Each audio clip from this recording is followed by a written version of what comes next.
Charlie Dickens unlocked the front door of the Darling Dispatch and Print Shop and went inside, pulling in a deep lungful of the perfume of printer's ink and solvents and newsprint that smacked everybody right in the face the minute they walked in, and which, if you were a newspaperman, was more seductive than any woman's perfume anywhere, anytime.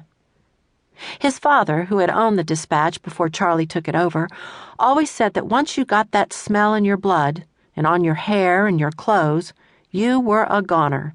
You'd be a newspaperman until your dying day. But Charlie knew for damn sure that printer's ink in your blood was no guarantee of happiness, for he himself was not a happy man. Never had been and never would be, especially now. He closed the door and locked it, then yanked down the blind across the front window, shutting out the light and the curious glances of anybody who might be walking past.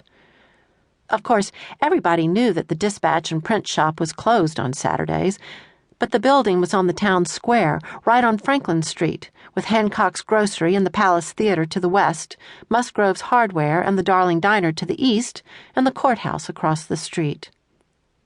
And Saturday was the biggest trading day of the week. It was the day the farmers and their wives and their half-dozen kids piled into the Tin Lizzie or hitched up the mule and put everybody, and the dog, in the wagon and drove to town to trade their butter and eggs for coffee and flour and sugar, and maybe even a Tootsie Roll apiece for the kids, if they minded their manners and didn't sass. Once the trading was done, they'd usually take in the matinee at the Palace Theater, if they could afford it, or have a piece of Raylene Riggs pie at the diner. And then they'd join the slow-moving parade that strolled around the courthouse square, everybody walking in the same direction, taking it slow and peering into the shop's display windows, dreaming of what they'd buy if they had money, which was a great big if these days, as big and absurdly hopeful as the Empire State Building, the empty state building, the New York Times called it, because some 3/4 of its offices were vacant. But empty pockets never stopped a dreamer. Kids dreamed of those bright red oh boy yo-yos, the toy with a big kick for all ages, in the window of Mr. Dunlap's Five and Dime. Stopping in front of Mann's Mercantile, the ladies dreamed of a Singer-Treadle sewing machine and a couple of yards of pretty print dress cotton, plus maybe a yard or two of lace.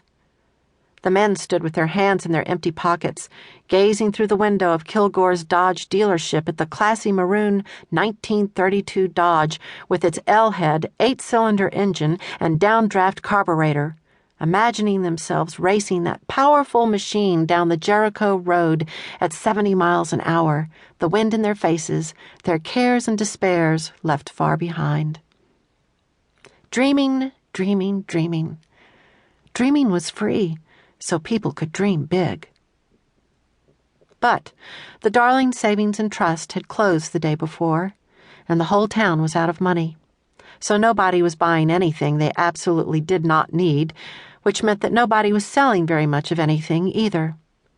Trading seemed to be the only commerce, but even that was going to come to an end pretty quick, since Mrs. Hancock had put a sign in her window saying that she was completely out of flour, and the coffee and sugar were just about gone too.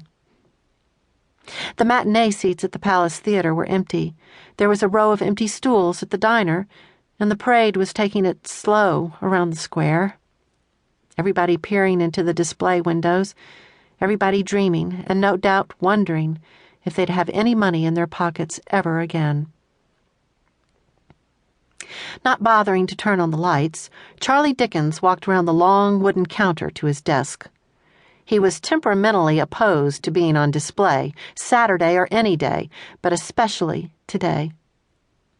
Today, he was afflicted by the mother of all hangovers, since he had observed the closing of the bank by getting tight as a tick the night before, all by his lonesome. What he needed was a goodly dose of the hair of the dog that bit him, and since he had polished off the bottle he kept in the 2 upstairs rooms he'd rented from Mrs. Beadle, he had come to the Dispatch to get himself a drink or 2, or maybe 3, out of the bottle in his desk, and he intended to do it all by himself and in private, just like last night. So he went to his desk in the darkened room, sat down in his old tilt-back wooden